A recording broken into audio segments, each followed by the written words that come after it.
Welcome all to the Node. I am Mike, aka Veteran Crypto, and the Node is your place for the news, interviews, and education.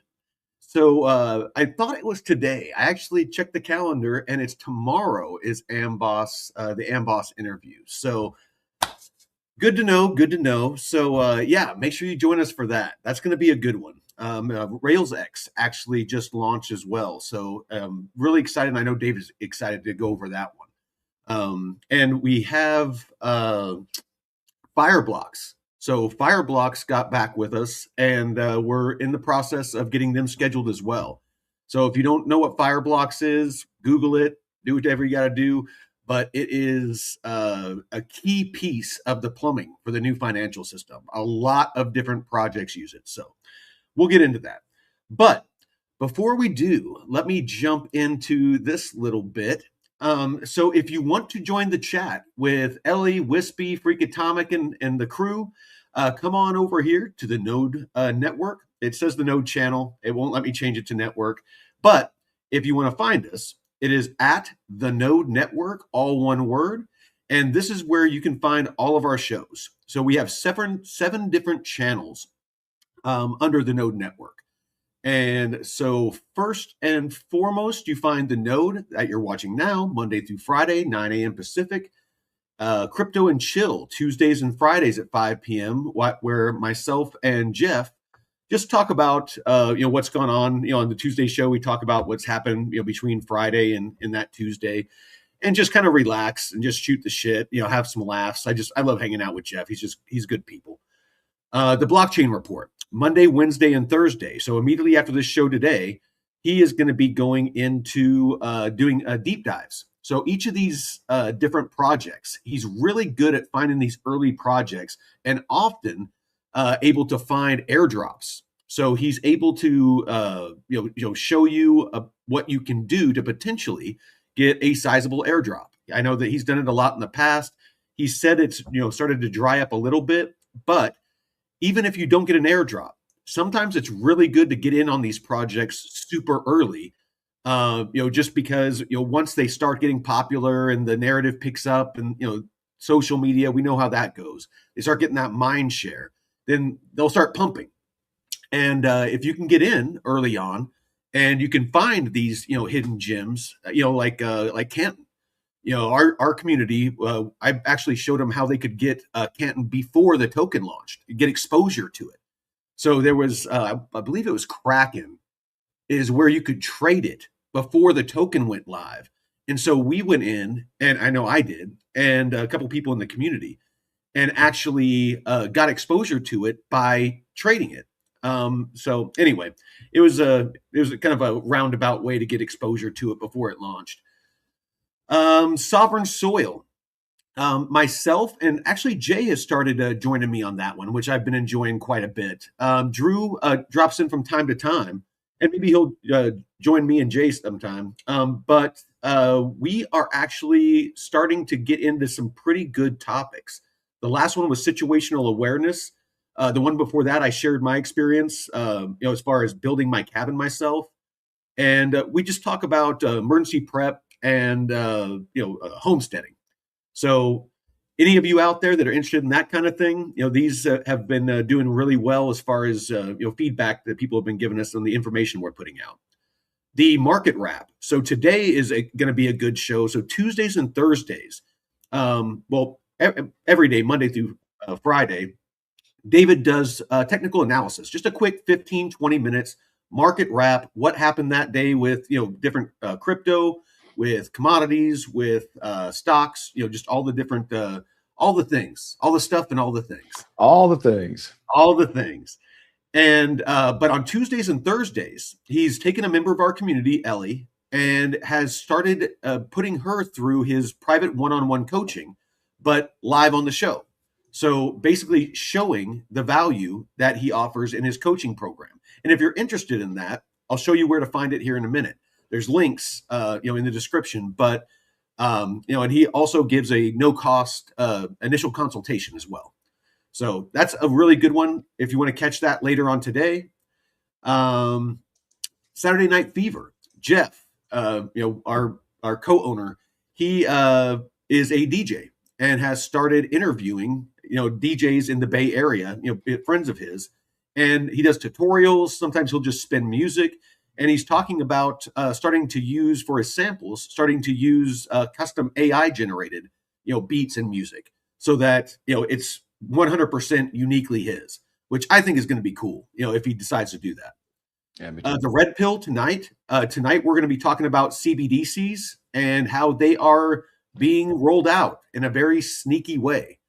They rolled out and did that stablecoin legislation in the U.S., and they're starting to make little tweaks to it quietly in the background to basically roll out what we were all worried about, CBDCs.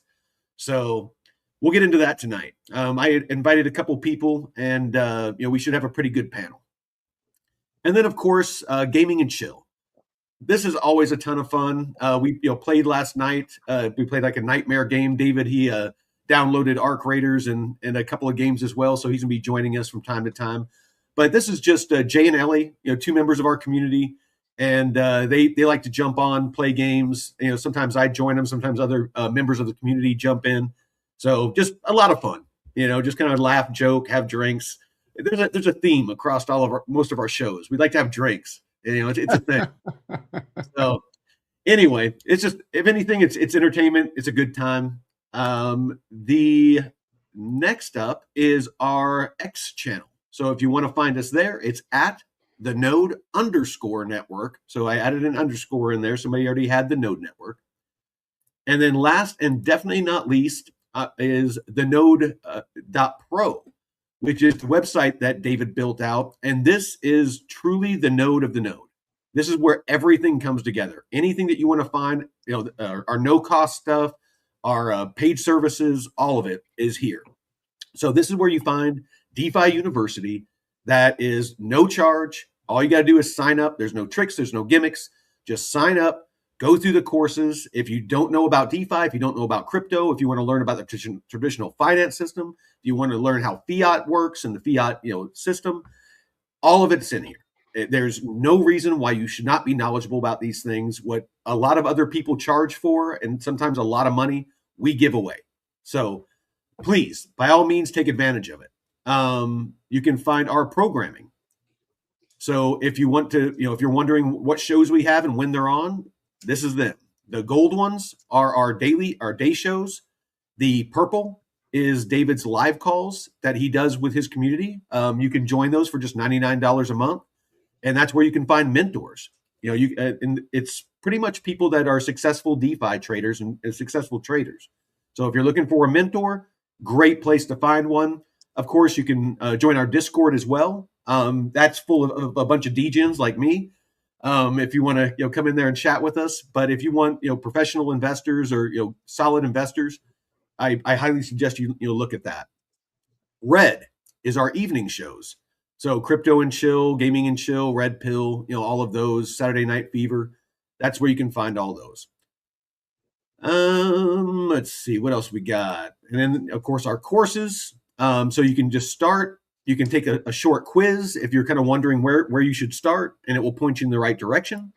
Our community tab is where you can join DeFi University and our no-cost Discord.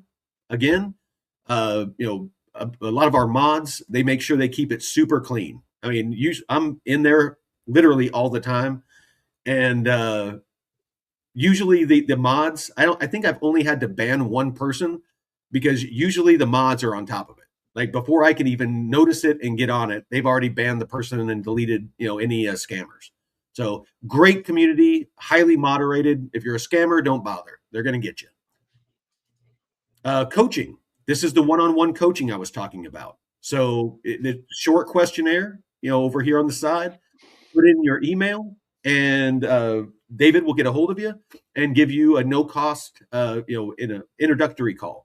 And basically where you can ask questions, you can feel everything out, make sure it's a good fit for you, make sure it's a good fit for him, and he might just tell you, what, at the point you're at, I think it's best if you start with the no cost mindset courses, or maybe you should go into the DeFi University, go through that, and then come back and talk to me, and let's get you going after that, because it's going to save you time, it's going to save you money, things. we're all about integrity here. We're not just trying to make a buck off you. We genuinely just want you to be successful. We're educators, not influencers. Mike, I can't tell you how many times I've done that where, you know, someone, and the way that that coaching thing works right there, you just click 3 buttons and then input your email address, and it allows you to book a 30-minute discovery call. And, you know, sometimes I'll ask people, hey, what are your goals? What is it that you're looking to achieve? How much experience do you have? And based on what they tell me, a lot of the time, it's best just to start off with the no charge educational material. Yeah. No, absolutely. You know, and it's good to have a solid foundation before you try to build a portfolio. You know, because it's like building a house. If you build a house on an unstable foundation, it's going to fail. You know, so you need the right mindset. You need to have the right discipline. You need to, you know, have the basic education, so that when you're going through the one-on-one, and you'll see later on today when he's, you know, teaching Ellie, you know, just using the basic terms that you need to understand in DeFi and crypto. It's like, I would imagine, what people, you know, feel like when they're listening to a bunch of military guys talk, using a bunch of acronyms and slang and things that only military people understand. It's the same thing. You know, you're Yeah, just going to glaze over. and you know, if you're buying private coaching and you're looking to really speed up the pace at which you achieve some goal, whatever that goal is, you don't want to be paying me, you know, hundreds of dollars or thousands of dollars, you know, just so that you can learn the basics necessarily. I mean, maybe you do, you know, that's up to you. But I think it's a better use of our time if we're operating on a similar level, where at least, you know, a lot of the jargon you can understand. Absolutely, absolutely. And last but not least, and maybe you can tell us if this is ready for production. Oh, bro, I'm working on it. All right. Yeah. It's getting close. It's getting close. But this is our AI generated newsletter. So the cool thing about this, and the reason it's taking so long, is David wants to make sure it's giving accurate, solid data. But the cool thing about it is you select the assets that you are interested in: stocks, commodities, crypto, whatever. And it generates a newsletter specifically for you. It's not just a cookie cutter newsletter that we send out to everybody and we select, you know, all the information. You select what you're interested in, what you're invested in, generate it up to twice a day. It delivers to your email. You can, you know, look at it on your screen. In fact, here, I'll do it really quick. So this is my I think it's broken right now. Oh, is it? That's what I've been working on. Let's give it a shot. I've been working on all morning. We'll give it a shot. All right. So it worked. Well, not really. So you see, what it did is it's having a hard time loading from Firestore and GCP. And so gotcha. You see the sections on the left-hand panel there? Yeah. So so what I did is, this is version, I guess you could call it version 3 of the newsletter at this point. And I'm using Gemini 3 for this instead of 2.5. And now that there's Gemini, I think there's Gemini 3.5 available now. I don't know if that's available through Vertex or not, but the problem here is, you see how there's 9 sections? Yeah. Those 9 sections, only section 1 and section 9 are loading. And I ran out of API credits for Opus. So like, I've been using Composer 2 in Cursor, and Composer 2 in Cursor is, I don't know, if you would call like Opus 4.7, like, you know, maybe PhD level, I would say that Composer 2 is like maybe an undergraduate, something like that. So I've been thinking about using DeepSeek, because look, I mean, Anthropic is misanthropic. And I refuse to use OpenAI products because I really despise Scam Altman. And Grok, unfortunately, doesn't. Grok's coding model really can't keep pace with Opus or with the Anthropic or OpenAI products yet. So I've been looking at using DeepSeek version 4, because what I've seen is that the benchmarks for DeepSeek v4 are pretty close to Opus 4.7 for coding. The only problem is that it doesn't quite integrate well into Cursor, not yet. So yeah, I've been thinking about just you know, getting a really, really cheap DeepSeek subscription. And yeah. All right. So, well, That's it for the socials, but yeah, stand by for the newsletter because Yeah, I, Ben. no, I'll be honest. I'm excited for it because I actually want to use it myself. Me too. So let's see. All right. So first out the gate, let's go over our market snapshot. So right now, looks like Bitcoin's holding somewhat steady despite a 3-day stretch of ETF outflows. Looks like, which we can pull up here in a second. Markets are in a wait and see mode ahead of what is rumored to be Fed Chair Jerome's final FOMC meeting, which I think is pretty much set in stone. They've somewhat Yeah, replacement. that was yesterday. Yeah, Oh yeah, he decided that he was going to stay on because oh my goodness, please, Mr. Powell, we need you to stay on. You've done so much good stuff. oh, did he? No, he's been nothing but horrible. No. But he said he's staying on. He's staying on. He's staying on as an FOMC governor. I mean, you talk about TDS. That guy has some advanced TDS. I think it might be terminal, unfortunately, TDS. I'm So, wondering if Trump's going to try something to remove the guy.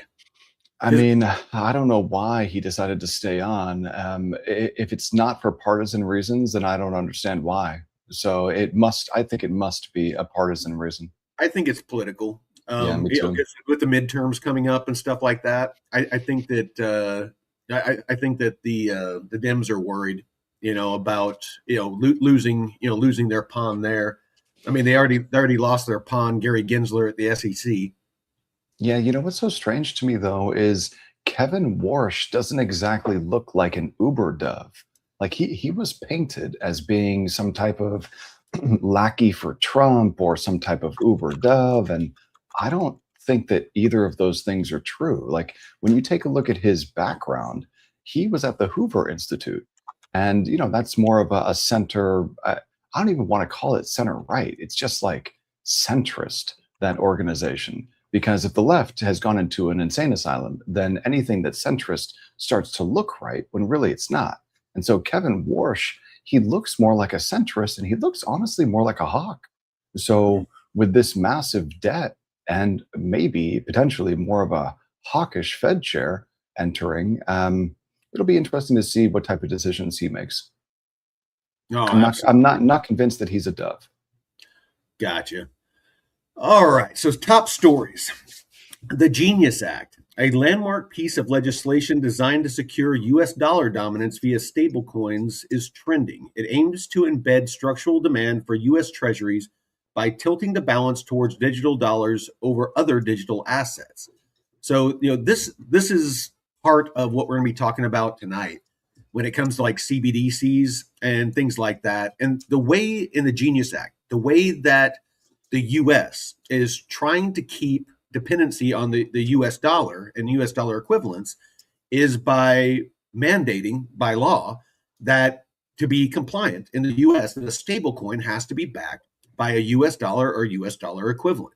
So that is basically them just trying to keep the U.S. dollar as the kind of reserve currency. They're trying to the kind of the death throes, I think, of the U.S. dollar, because they're just printing it into oblivion. So at some point, something's got to give. But David, what are you seeing when it comes to this? Yeah, so that reminds me of Lynn Alden, what you just said there, Mike. Whenever she says, nothing stops this train, unfortunately, I think that she might be right, and that's not a good thing for anyone who holds U.S. dollars or basically anyone who holds U.S. dollars or wants to become wealthy in some way, because our money is broken. Our money is completely broken. Yes. And given just a couple more years, it will be mathematically not impossible, but very, very difficult to get ahead. When the dollar loses so much purchasing power that you have to literally make $500,000 a year to be able to, take care of your family, like in a state like California or New York, well, then it's very, very difficult to get ahead at that point. Now, the thing about the Genius Act, though, Mike, do you know what it stands for? It stands for Guiding and Establishing National Innovation for U.S. Stablecoins Act. So Whatever it stands for is bullshit. I think it's bullshit too. Yeah. So here's the thing though, they are trying to put together, some regulatory guidelines for these stablecoin products, but in doing so, it looks to me like what they're actually doing is making these stablecoins, think USDC, USDT, big, large, $50 billion plus stablecoins. They're not just making them regulated, but by regulating them tightly, they're making them more CBDC like.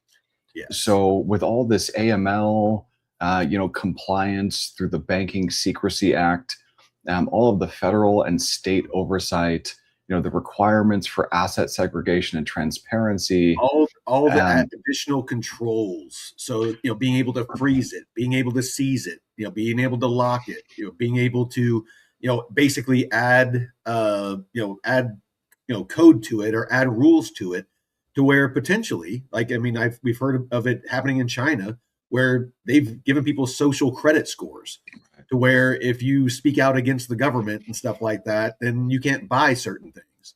Yeah, well, Mike, they're probably itching to be able to do something like that in the UK. The moment that they can do that, for sure. Here in the US, look what was going on with the last administration and during COVID. I know. You had people getting deplatformed off social media. The government was, basically strong arming, these social media networks to deplatform people for speaking out. Right. I mean, we think that we're a free country. We were that close, and I mean, honestly, till Elon bought X, right, and stuck his finger up at the government, we were almost locked out. If you didn't go lockstep with what the government was saying and what the woke mobs were saying, you were almost locked out. I mean, people were getting fired. Military members were getting kicked out of the military. Career military members were getting kicked out of the military. People were getting deplatformed and doxxed, and threats of violence against them. We're not that far behind the UK. Now, Mike, do you think that COVID would have been a thing if Elon had owned Twitter in 2020? I don't know that, because look, all of these Western governments, they all pivoted super hard left at the same time during COVID. And they all enacted the same totalitarian and authoritarian policies during COVID. And, we were just lucky that we didn't get stuck with a Kamala Harris presidency, or we would be on that, path towards straight up communism. Oh my God. Can you imagine? Like, if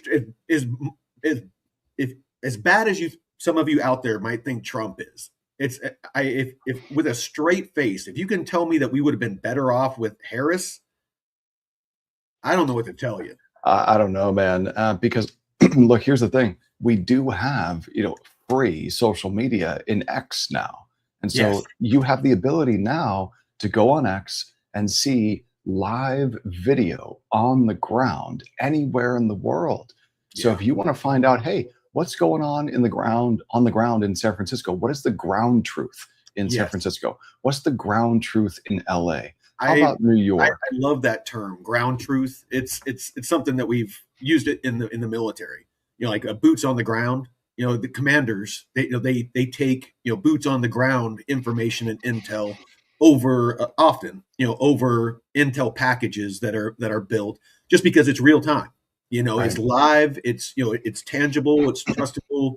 You can see what's going on. And so I wanted to say, I was reading the other day that only like 30% of Americans trust mainstream media anymore. How is it that even 30%? That's like a super high number. It should be like 3%. There's a bunch of old people out there that are just used to turning on the 5 o'clock news or the 9 o'clock news or whatever, and they just believe whatever is put out there. My grandparents are a couple of them. Yeah. They just trust whatever, because they grew up during the time where there was solid reporting. Walter Cronkite and all those old school people that they were investigative reporters. They actually went out there and they had integrity, and they told they tried to tell a real story. Yeah, but reporters have abandoned the mission of being journalists in Yes. favor of becoming activists for the Democrat incumbency when it was the incumbency. Now they're just activists for the Democrat Party. You got me slipped into the red pill. All right, I know, but so this is important though, because we're talking about how the Genius Act is basically regulating these stable coins. Let's get back to that. We'll get into the red pill stuff tonight. Right. So I want to talk about the CBDCs though. So the regulated digital dollar. This is how we went down that rabbit hole just a second ago about politics a little bit, but politics and finance are intertwined. And so, they are. I just don't want to get on too much of a rabbit trail. No. That's why I came up with the red pill, is because I do this all the time. I'm so passionate about these topics. Me too. And so are you. That we started the red pill because it gives us an outlet so we can vent. So Mike, the thing that we're always talking about here at the Node Network is permissionless sovereignty. The important word there is permissionless. Of course, being sovereign is extremely important, but that comes with a level of responsibility, personal responsibility, that I think many people are just not interested in at all. But this regulated digital dollar under the Genius Act, it takes these quasi permissionless stablecoin products and turns them into permissioned products. So before the Genius Act, these stablecoins were often viewed as decentralized, and now they're being treated as regulated payment infrastructure.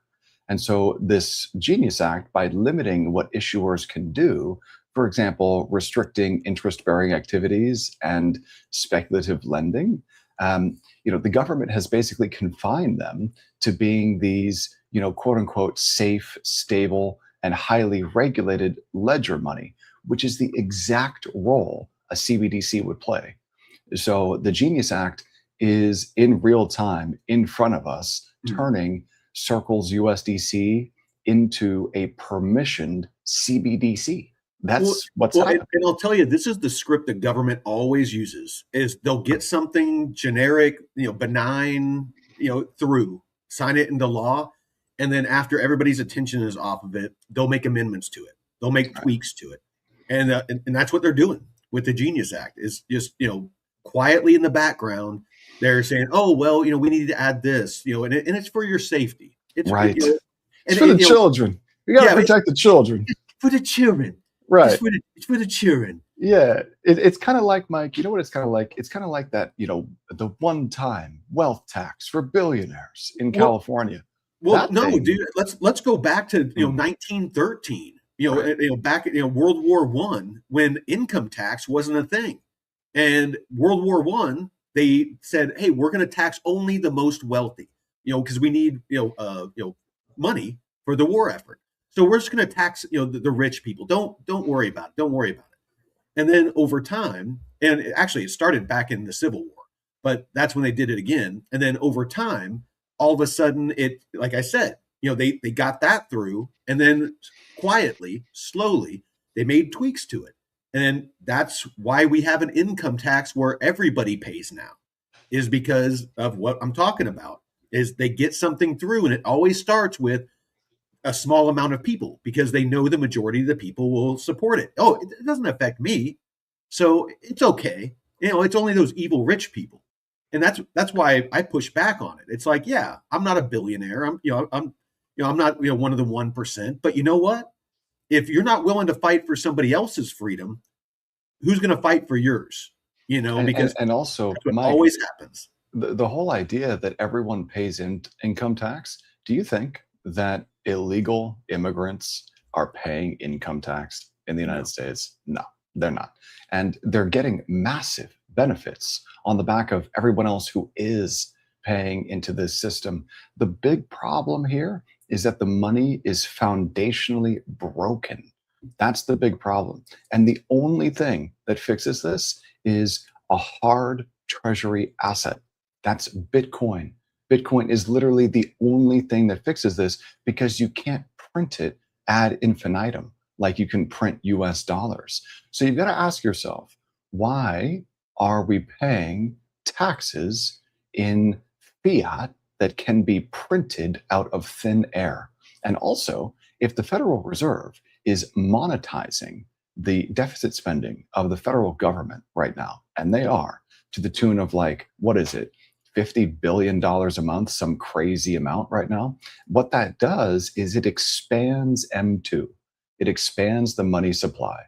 So there's a lot of, economists who've, expounded on this over the past several decades, describing what causes inflation. It's simple. Money printing causes inflation. And so when you've got massive federal deficits that are monetized by the Federal Reserve, as the Fed buys these treasuries, that inflates the money supply. And we're seeing inflation creep back up again. It looks like it's going to print a For the four most handle. part, it's two levers, though. You can either print more money, or there can be less goods and services available, so people have to spend more money to get those goods and services. So it basically makes like if there's 100 hamburgers and they're $1, but you take away 5 of the hamburgers, now there's only 5 hamburgers.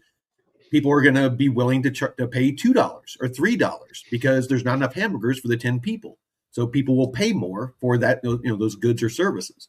So, and if both of those things happen at the same time, the money supply inflates and the amount of goods and services available decreases, then you get inflation that really moves up in a fast way. And people are going to blame it on Trump, of course, because everything gets blamed on Trump. Because why not? Let's just blame Orange Man. Orange Man bad. But really, I think what's going on is, you've got energy is increasing, in price, of course, because of the conflict in Iran. That's number one. But people are going to blame it on that. They're going to blame it on tariffs, when really the underlying reason why inflation is creeping back up is not because of tariffs or energy. It's actually, hold on, real quick before I forget. Wispy, was it Wispy? Hold on. Yeah, I think it was Wispy was asking about Mega ETH. If you could do a deep dive on that, if you want to get that. Oh, sure. Yeah, good idea. Let me get started on that one. All right, and then go back to what you were saying. Sorry, I just didn't want to forget. Yeah, we were just talking about inflation because I was listening to Jeff Gundlach speaking on CNBC last night. I really do like listening to Gundlach. He's the bond king from Double Line Capital in Los Angeles. So he knows what he's talking about. He's been in the business for decades, and he's got a track record of success. And he was talking about, CPI printing a 4 handle, so 4 point something percent CPI, or the rate of inflation during the next CPI print. And so, look, this is a problem because if inflation starts to rip to the upside again, and we get that double dip inflation, just like we got in the 70s, well, you know what? If there's some type of inflationary shock, the Fed has one lever, and that is interest rates. And so what they're going to be forced to do is raise rates into increasing inflation prints. And so think about the destruction that would wreak across, tech stocks and, digital assets too.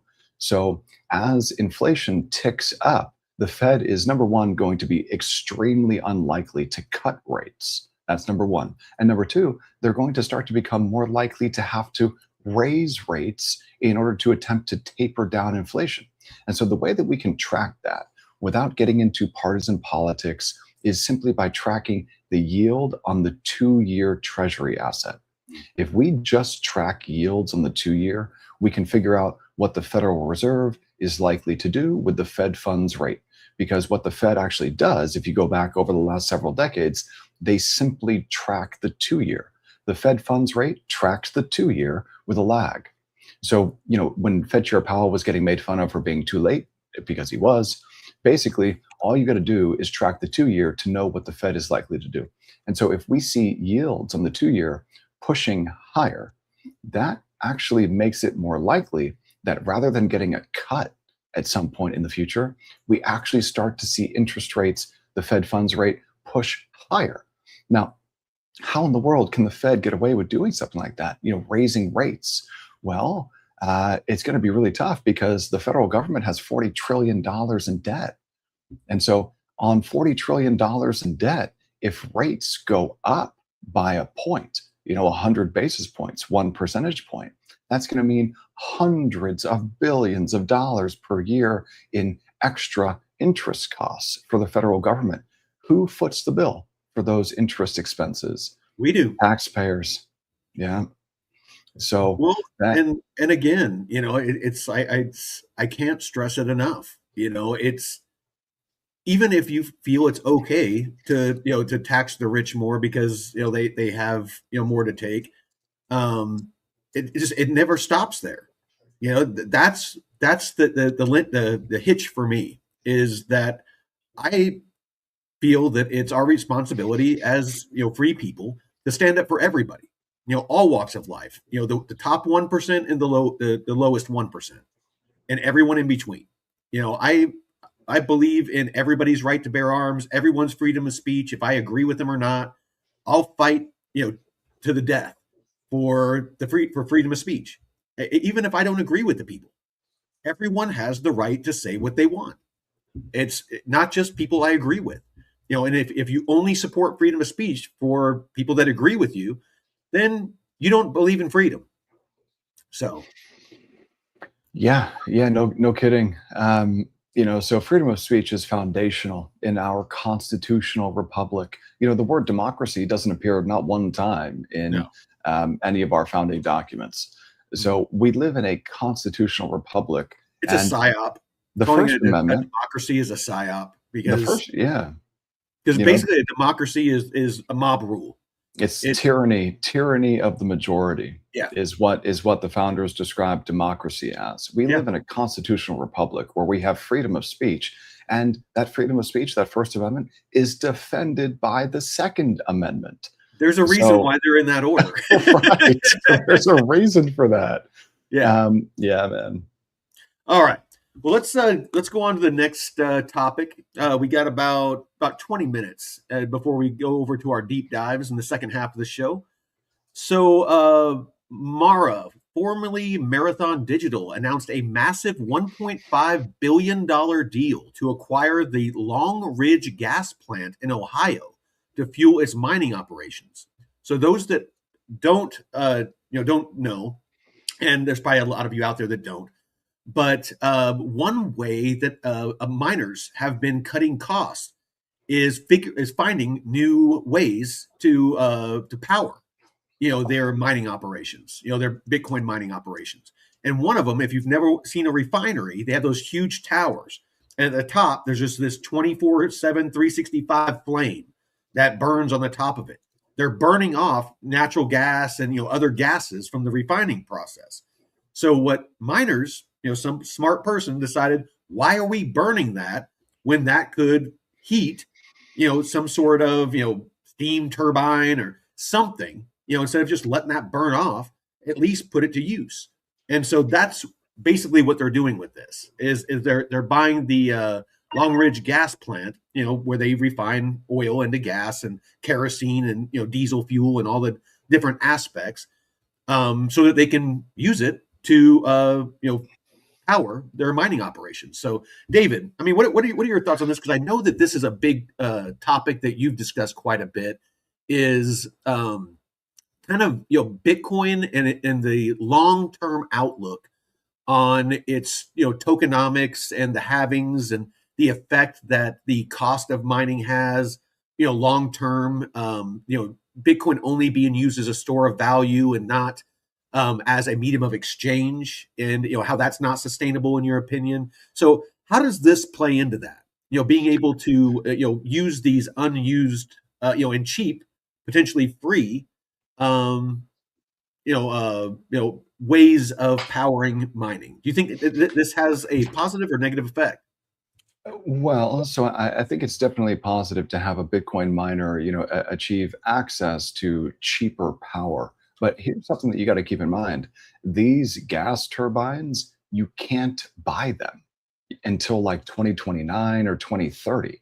So the only way for a Bitcoin mining outfit like Mara to be able to get access to cheaper energy is to buy something that already exists, because you can't buy the gas turbines for another several years. And the power generation in the United States is a big challenge right now because all of this data center build out requires a ton of power. And those small nuclear reactors, they have a long lead time. It takes like 6 or 12 months before you can even get a permit to start building one of those, and that's the accelerated timeline that was just announced a couple of days ago by the administration. I want to get one of those so bad. I'm Me and my brother are looking at a property right now up here. I'll show it to you when you guys come up here. But it is 40 acres in the middle of a thousands of acres of national forest. It's the only private property, and it's on its own private lake. But getting power to it, we'd have to do solar because getting power to it's impossible. So having one of those little reactors would be perfect.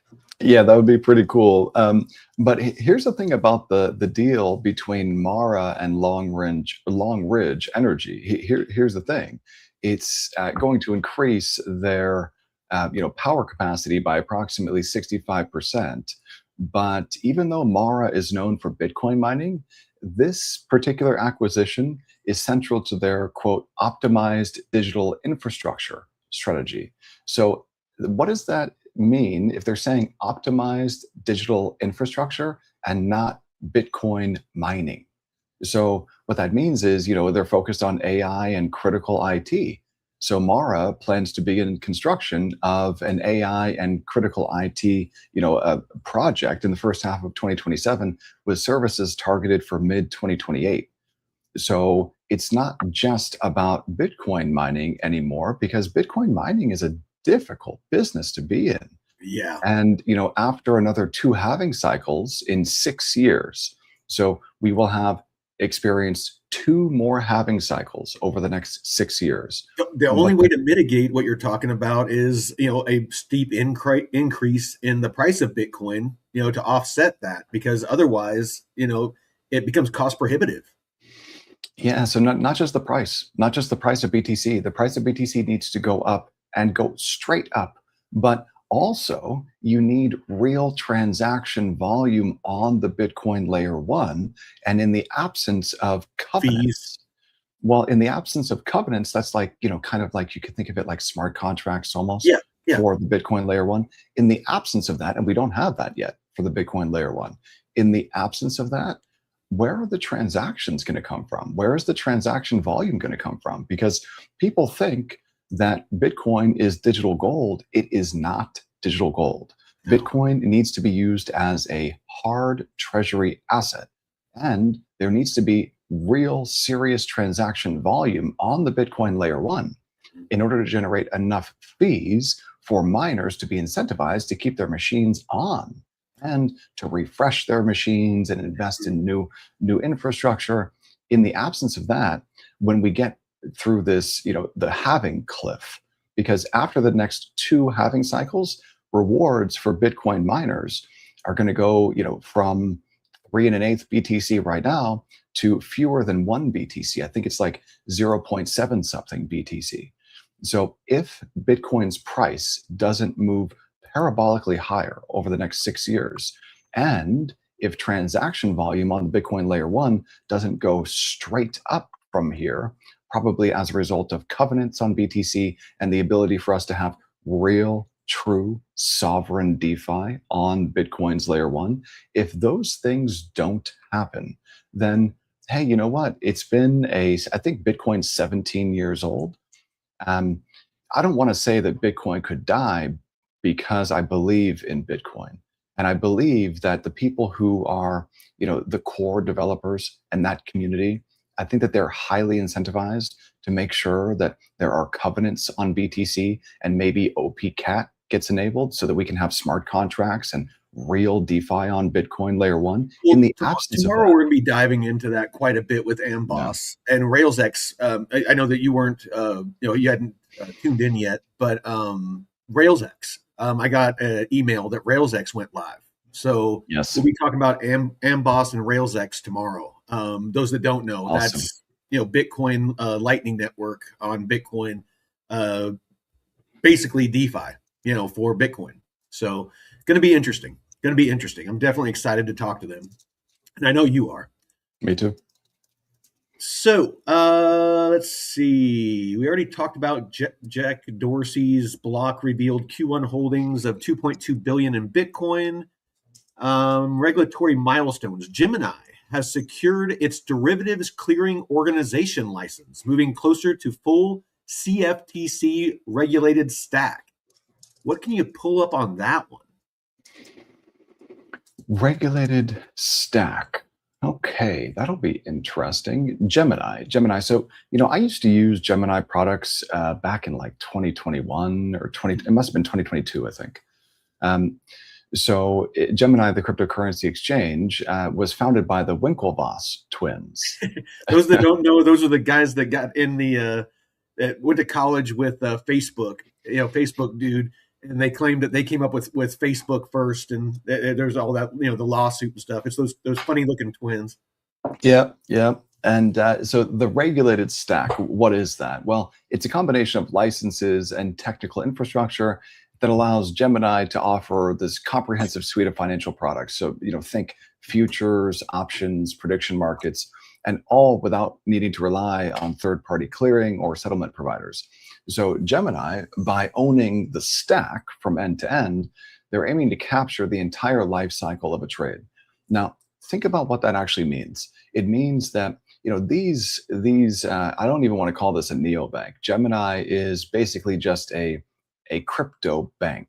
That's what they are. All of these centralized exchanges, they're basically highly, in the United States anyway, highly regulated crypto banks. That's what they are. So just keep that in mind. But here are some key components of Gemini's regulatory stack. And, look, I'm all about permissionless building, not permissioned regulated building. But Gemini's regulatory stack is built upon a couple of critical pillars. Number one, derivatives clearing. Okay, so this is new as of today, April 30th. Gemini announced that it received a DCO license from the CFTC. So this is going to allow their affiliate, Gemini Olympus LLC, to act as a clearinghouse. So this means that Gemini can now settle, manage risk, and guarantee trades for derivatives. So think futures, options, and perps internally, rather than outsourcing those functions to a third party. They've also got this designated contract market. So in December of last year, Gemini's affiliate, Gemini Titan LLC, was designated as a DCM by the CFTC. So this allowed them to launch their own regulated derivatives and prediction markets. They've also got this New York Trust Charter. So Gemini is a New York, chartered limited purpose trust company.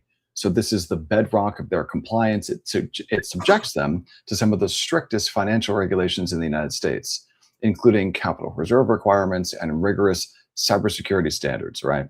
And also qualified custody. So because of their trust status, they can act as a qualified custodian for digital assets, which is a requirement for many institutional investors, hedge funds, and corporate treasuries.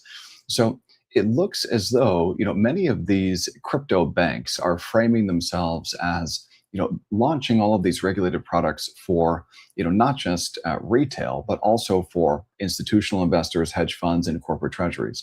And so it seems as though all of this regulation is really allowing these crypto exchanges, these centralized exchanges, to pivot towards regulated markets.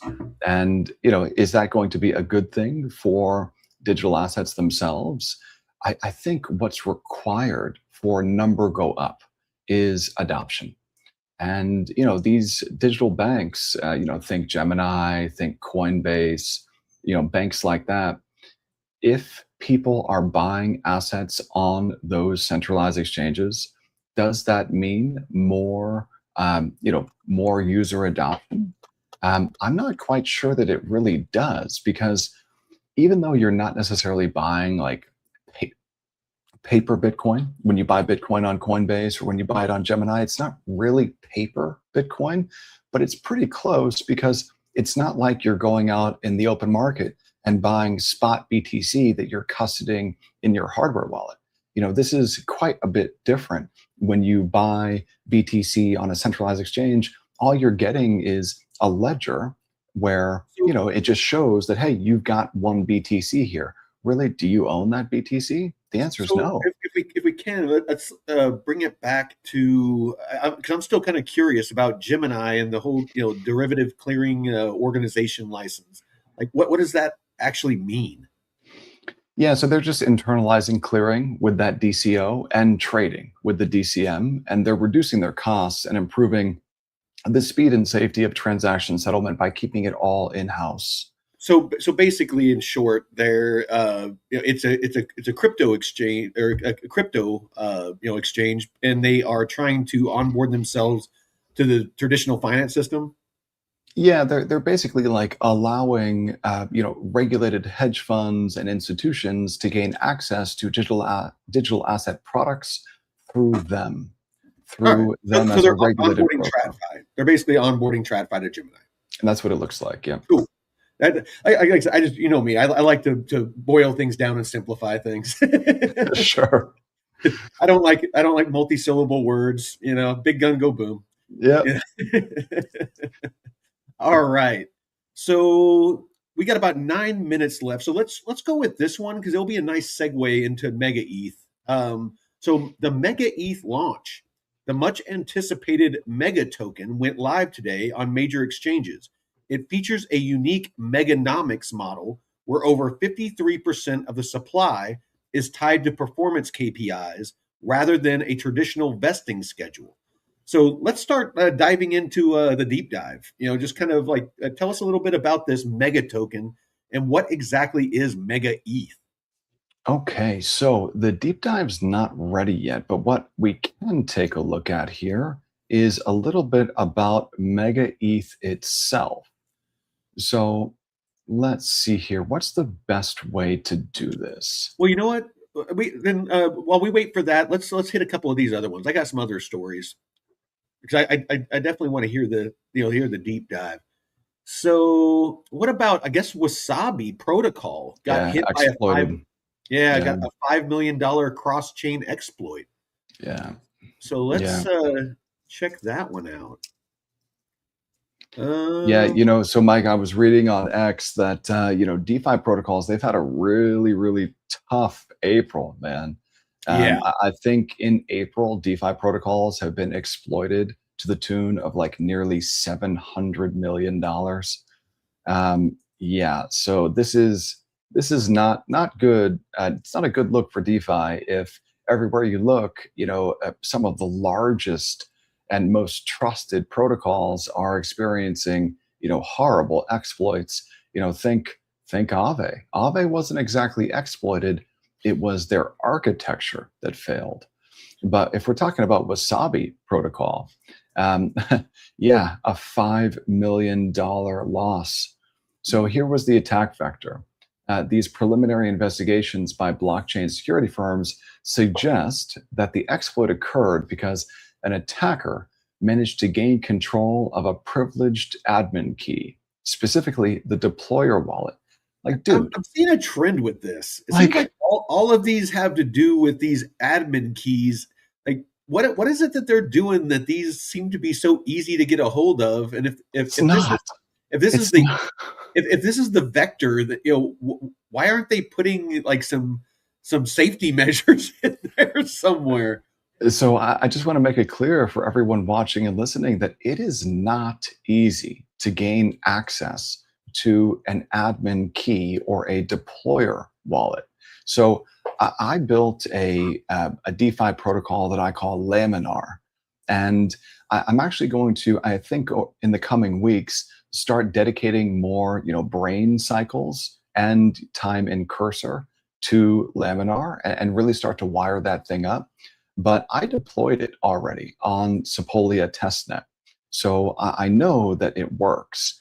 But the process of deploying a protocol and stitching up smart contracts using a deployer wallet, like I fail to understand how in the world their security practices at Wasabi were so poor that an attacker was able to gain control of a privileged admin key, specifically the deployer wallet. Like, how in the world does that happen?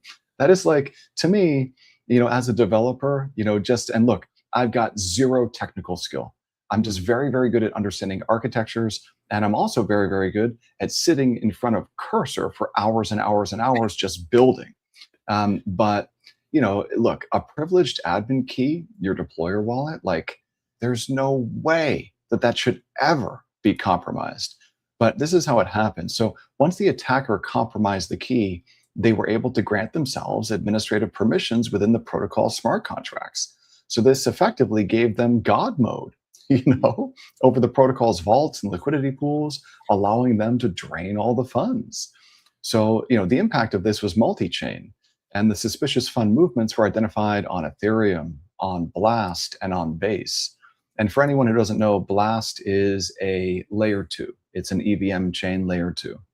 So the incident is currently still unfolding. The protocol's team has not yet issued like a comprehensive post-mortem because, dude, that's horribly embarrassing that your deployer wallet got compromised. Yeah. That's like laughable, I think. It's not laughable because people lost a lot of money. It's no, horrible. But it just, But like, yeah. So there has to be some serious lack of due diligence. I don't know if that's the right word to use, but basically some serious security oversights had to occur to allow that to be compromised. Here's the thing. After that whole, layer 0 exploit and RSETH, being exploited, I was reading on X someone who was talking about, how that exploit could be used as a pretext for, let's call it shady protocol owners to essentially rug their own projects. And then just blame it on an exploit. And look, when I'm taking a look at something like Wasabi, where the deployer wallet got essentially like stolen, how does that happen if someone on the inside doesn't give up the keys to the castle? I'm failing to understand how that can happen without an insider. So, look, there's always this single point of failure risk in DeFi. Mike, have you seen that Jenga tower meme where you got this Jenga tower and then there's this one block at the bottom, little block, the single piece holding it all up, right? And there's some old dude that's shaky Jake is down there trying to take that piece out. Right. So look, protocols maintain administrative. Actually, the name Shaky Jake, my buddy, he was that was in the military with. There was a military barber, an old guy that they called Shaky Jake because his hands constantly shook. But whenever he'd pick up clippers and go to cut somebody's hair, for some reason, he was steady as shit. But they call him Shaky Jake because they were like, "Hey, you gonna go get your hair cut by Shaky Jake?" So sorry. Oh man, no. I mean, so look, protocols maintain these admin keys to allow developers to upgrade contracts or pause contracts in emergencies. So this is intended for maintenance, but if these keys are not secured via multi-sig wallets or hardware security modules or something like Fireblocks, then they become a high-value target for hackers. But I'm really excited, and I sent those sample questions over via email to the Fireblocks team to give them an idea of kind of what we're going to be asking. Yeah, I'm really looking forward to talking to the team over at Fireblocks because if Wasabi Protocol had implemented Fireblocks, then this potentially would have been prevented from happening in the first place. So yeah, it's unbelievable to me that they didn't spend the majority of their time making sure that their security best practices were up to snuff.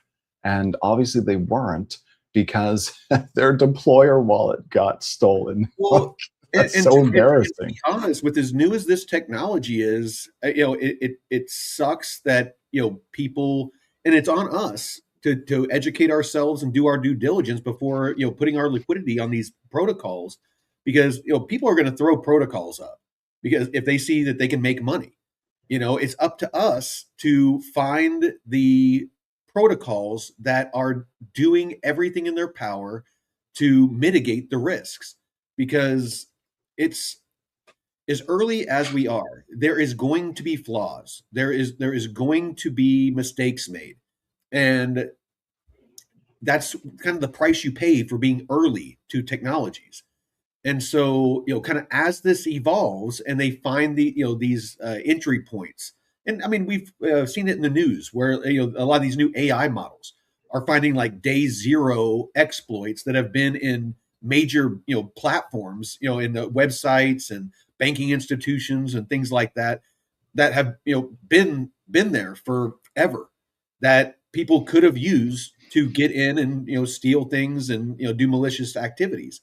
So as these technologies evolve, they're going to seal up these basically entry points, and these things are going to get more and more safe to use on a day-to-day basis. So it's kind of important to to understand that aspect and keep reminding ourselves of how early we are. And this, what we're talking about, and Aave, and all the other Celsius and FTX, and all of these other shenanigans that we've dealt with. If you've been in these markets for a while, this is not over. There is going to be more. So make sure there will be blood. There will be blood. It's like that. It's like that meme with the African guy with the spiky shoulder pads. He's like, I do not want peace. I want violence always. It's that guy. It's that guy. Yeah, man, it really is. But look, the security best practices must come first for any builder in the permissionless decentralized finance space. The only reason that I paused development on Laminar was because the number of lines of code. So when you go to get your protocol audited by a reputable auditing firm, and there are many of them, when you go to do that, you are charged based on the number of single lines of code that they have to audit. So if a protocol that I've built is 1,000 SLOCs, or 2,000 single lines of code, that could cost $150,000 to audit those contracts. So, in light of these new LLM models, I'm starting to think that I could probably audit these contracts and do a better job of auditing them using an AI model than a human be a could. service that we can offer. Basically, have it, part of like a package. If people get the newsletter and and the just have a monthly subscription to where they get access to a bundle, and have that be one of them, to where we audit the different protocols and give them a grade, and it will give people an idea of at least where to start. Because sometimes sometimes being like, okay, where can I find a solid protocol that I can with some decent liquidity. But if we had something to where it's like, okay, security, it gets this grade, for liquidity, how deep the liquidity is, it gets this grade. Dealing with slippage, I don't know, just different aspects, and just they're graded, and then have like an overall grade or average. That might be something that people would be interested in. Yeah, and I think that people need to understand just how challenging it can be, even for someone, like myself, who, look, I live in DeFi. Well, you make your living in it. This is how I survive. Yeah. And, it's really, really difficult sometimes, even for me, to figure out whether a protocol that I'm operating on is legit or not. Well, dude, Aave, your life savings was on Aave, and partially because of the deep dive we did 2 weeks before it. Before that all went to shit, you were like, "Ooh, I gotta get out of here." Yeah, as much as you use Aave, your life savings was on it, and you had done your due diligence. I got off just a couple of days before the but we so were it, talking about goes to show you. I mean, even seasoned, experienced investors get bit by this stuff sometimes. Let me give you another example. So, Derive.xyz, the options trading protocol. I was trading on Derive for a couple of months, and really enjoying it, actually. But a couple of, maybe like a week ago, a week and a half ago, like in the midst of the exploit of Layer 0 and RSETH and its impact on Aave, when it really started to freeze up those markets on Aave, I had a significant amount of capital on Derive, trading with it. And it's around midnight or so. Eastern Standard Time. And all of a sudden, I couldn't log into Derive. And not only could I not log in, but I was getting errors. And, I have seen over the last 5 years in DeFi, I've seen protocols when they rug look exactly like what Derive did, where for an hour, for a single hour, I couldn't log in. I was getting error messages. All of the website's statistics were down. And what I ended up doing was, because I thought that I had just gotten rugged, so I went through, they have, it's not really like a back end, but it allows you to view their like proprietary chain. David, did you go in the back door? I had no choice, Mike. I had to go, and I had to take a look at their contracts. Yeah, And so this is what I found. What I found was that they had, the day before, they had run a contract that essentially handed root access or control, the keys for the Derive protocol, to a single wallet. So what they did is they executed a contract with a 24-hour time delay.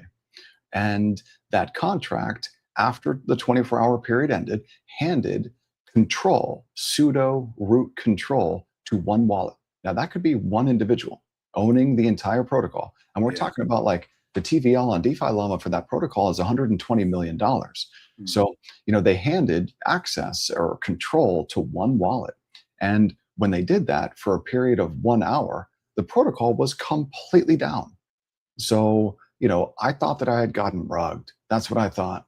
Yeah. And, it turned out that the protocol came back online, but it had all the hallmarks of a rug. So the moment that the protocol came back online, you know what I did? Greed got the best of me. And I thought to myself, well, 20 minutes ago, I thought that I had just lost all my capital on this protocol. Now I didn't. And so Let it ride. that's exactly what I did. I took a hell of a lot more risk. And then the next morning, because I was up until like 4, because, I thought I had gotten rugged. I was not all that happy about that. And so the next morning when I got up, I decided, you know what? I got to get all my money off of there before I can't. And so I removed all my liquidity from the protocol. And you know what happened that was so interesting? There was barely even 4 ETH of liquidity on mainnet for me to be able to bridge off of the protocol. So I ended up having to bridge off on multiple chains. So like if I've got, 20 ETH on the protocol and I can only bridge off 4 on mainnet, and I've got to slowly over time bridge off on other chains. To a much lesser degree, that's what I ran into when I sold my DAG. It's like a week or two ago or whatever. I had it. Where was it? I forget. I had a lot of it like staked, or I had it on a protocol. I yanked it off, and I incurred a bunch of slippage because there was no liquidity anywhere that I could find to be bridging it and trying to get it out of there, because I was trying to get it over on base or in the base USDC, and just through bridging and getting it off the protocol, and just because they didn't have deep liquidity, had shallow liquidity, and so I got hit with some decent slippage because of it. But I mean, that's definitely something that you got to worry about. If the protocol could have decent liquidity on it, but if the bridges and the liquidity pools don't have the liquidity to swap and to do all those functions, then you can get dinged hard. Yeah, or you could lose everything. And so, in my case, it made me really reflect on whether those options markets on the Derive protocol are real or just some type of very well constructed illusion. And Fugazi. yeah, and Fugazi. so I started to think to myself, well, maybe those options markets aren't real, because if I can only bridge off a couple of ETH at a time on mainnet, that's not 120 million in TVL. Like, what are they talking about? Maybe that's DeFi Llama misreporting the TVL and the protocol. But when I took a look at their backend, when I was taking a look at that smart contract and also looking at the number of users that they've got, their own statistics, when the statistics came back online, so the stats were down for an hour. And then when they came back online, I was looking at the total number of users. And there's like 400 users on that protocol, which is very small, very, very small. Yeah. And so I started thinking to myself, well, who have I been trading against? Have I been trading against myself? And it's just some type of illusion? And I just decided, hey, you know what? A couple of hours prior, I thought that I had lost everything on that protocol. And now I've got access to my liquidity again. I got out of Dodge while the getting was good. And look, it's really, really difficult to determine if these protocols are legit or not. So, smart contract auditing, I think that being able to automate that process so that before you ever deploy liquidity onto any decentralized permissionless protocol, you're able to determine, hey, are these contracts owned by a legit multi-sig? Or, have they passed any basic security audits? You might be able to do that with an AI model yourself before you deploy any liquidity, because we've passed this phase in DeFi and crypto where you can trust anything. You can no longer trust anything. How many times did we hear people saying, just go on Aave? Aave is the trusted leader in money markets. Just put your capital on Aave, you'll be fine, because they had a lot of trust. They had a long-term track record of trust, and now they don't. So, look, if the biggest money market in DeFi can essentially freeze up and stop working, well, then we really need to change our mindsets and start to think in terms of verify, don't trust. So that's the thing for me: verify, don't trust. But how in the world can the average retail investor verify that any protocol that they operate on is actually legit? Very, very difficult to do that. So how are we looking on the Mega ETH deep dive? Yeah, so we can run through the slide deck. We're still waiting for the video content. I've got some content running on. Yeah, so here, let's before I throw up my screen, let's just talk through what is Mega ETH, just real quick, because I want to just give everyone a primer on Mega ETH. So Mega ETH is you can think of it as a high performance highway, right? So it's a layer 2, an Ethereum layer 2 scaling solution, but it brands itself as the world's first real-time blockchain. So its primary goal is to close the gap between these traditional centralized exchanges or centralized finance like the NASDAQ and decentralized finance. So here are some of the core performance targets for Mega ETH. Over 100,000 transactions per second, or TPS. So 100K TPS, that is pretty amazing. Now, latency, this is why they're calling it closer to centralized, a centralized experience, sub 10 millisecond block times. So that makes operating on Mega ETH, and I haven't had an opportunity to operate on that yet. I think that we'll be able to in the coming days. But sub 10 millisecond block times means that it feels more like a standard Web 2 application. So this layer 2, the Mega ETH layer 2, is fully EVM compatible. And that just means that developers can migrate their existing Ethereum dApps over to Mega ETH without having to rewrite any code. So why in the world does something like this even need to exist? Well, have any of you guys ever operated on ETH mainnet?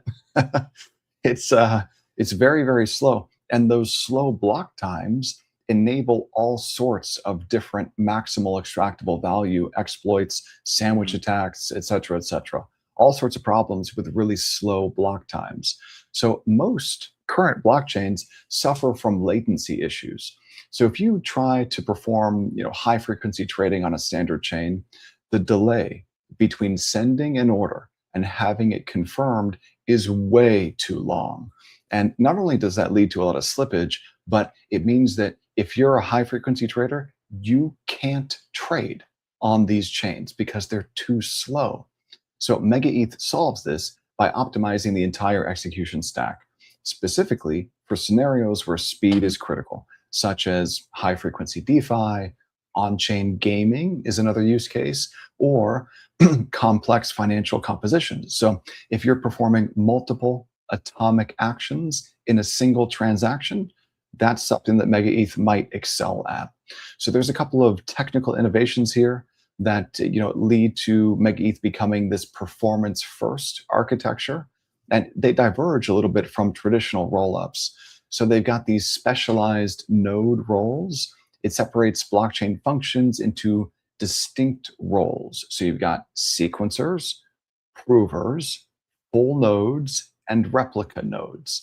And so this allows each node type to optimize for its specific task. For example, high-end hardware for the sequencer, or zero-knowledge proving hardware for the prover network, et cetera, et cetera. You've also got in-memory compute. So instead of relying on slow disk reads, Mega ETH keeps authentication structure entirely in memory, allowing for massive state size scaling without degrading performance.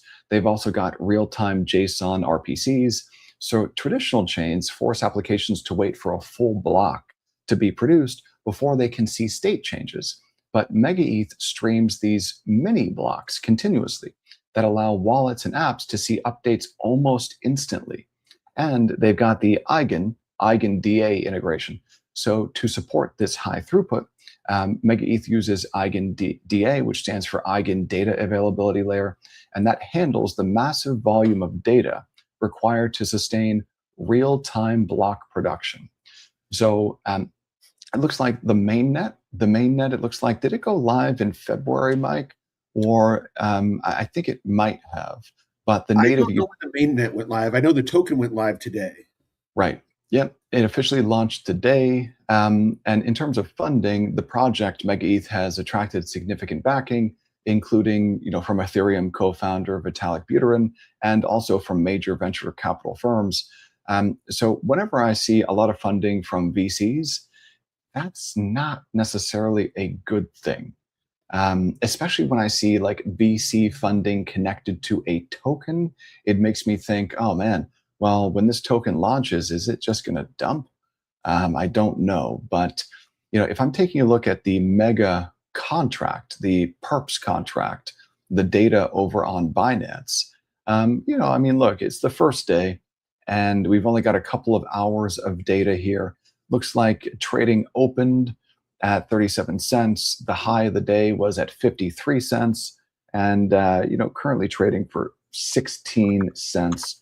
So the open was at 5.3 cents. 5.3 cents, excuse me. So the open today was at 5.3 cents. The high was at 37 cents, and currently trading for 15 cents. So a lot of volatility on launch day, but we shall see what happens with the Mega token. Now, I do have some content ready for us to run through on Mega ETH. So why don't we go ahead and just hop in and take a look at this slide deck here. Let me see if I can bring this up. I'm going to share audio also. And let's just run through this. I think this will be interesting. So the bottom line here is speed. So latency 10 milliseconds. That is very, very fast. Let's take a look at Mega ETH. So it looks like we're abandoning incremental optimization for brute force vertical scaling. So let's take a look at this: architectural pivot, economic engine, and institutional trade-off. So the architectural pivot, this is what we discussed a second ago with the dismantling of the monolithic node. So they migrate this global state from disk to RAM. Speeds things up a lot, and they achieve Web 2 database speeds. So 1000x faster state access, and that's native on the Ethereum virtual machine. Now it's on a layer 2, but it is native on the EVM. The economic engine, supported by almost $500 million in funding.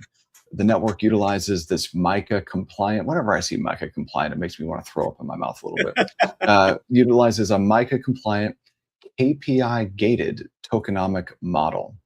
And a little bit more than 50% of the 10 billion mega supply is algorithmically locked behind strict adoption and revenue metrics. So, rather than just a linear unlock schedule, that unlock is behind adoption and revenue metrics. So that could be, it's a new model, and hopefully it turns out to work well. And then you've got this institutional trade-off. So capturing the performance vacuum for latency sensitive applications. So think high frequency trading or decentralized physical infrastructure or physics in gaming. And by explicitly mortgaging base layer node accessibility in favor of raw speed. Awesome. So the persistent bottleneck circumventing the disk IO latency. So in the legacy EVM, you've got these slow hard disks, right? Very, very slow. So the legacy constraint was the constant disk read-write operations for smart contract execution introduced these severe physical and electronic delays, establishing a hard ceiling on transactions per second. So Mike, do you remember back in the day when you had, a computer with one of these hard drives in it? You remember the sounds that those things used to make? Back in the day. Yeah. Back in my day. Making it sound like there's like horse and buggies or something. And we walked uphill both ways, 5 miles in the snow and the rain. Yeah, man. So slow. The bottom line here is these physical hard drives are slow. And so that creates a hard ceiling on transactions per second. But MegaETH solves that problem by using RAM instead of these physical hard disks. So the in-memory compute paradigm. So MegaETH mandates execution nodes load the entire state directly into up to 4 terabytes of RAM. A hell of a lot faster than anything you could do using traditional hard drives. And so that generates a 1000x multiplier. So by bypassing mechanical storage, it accelerates the state access speeds by a factor of 1,000, which unlocks extreme sustained throughput. That's part of what makes MegaETH so freaking fast. All right. And then you've got this SALT architecture, decoupling data from cryptography. So by isolating raw data storage from lightweight cryptographic commitments, SALT ensures memory efficiency does not degrade as the state scales to tens of billions of items. So at the top tier, you've got the proof layer. The middle tier, you've got the authentication layer. And the bottom tier, you've got the storage layer. So that storage layer, that's what we were just taking a look at. The middle tier, you've got that authentication layer. And the key metric here is that it requires only 1 gigabyte of memory for 3 billion key value pairs. Wow. So this thing can really scale.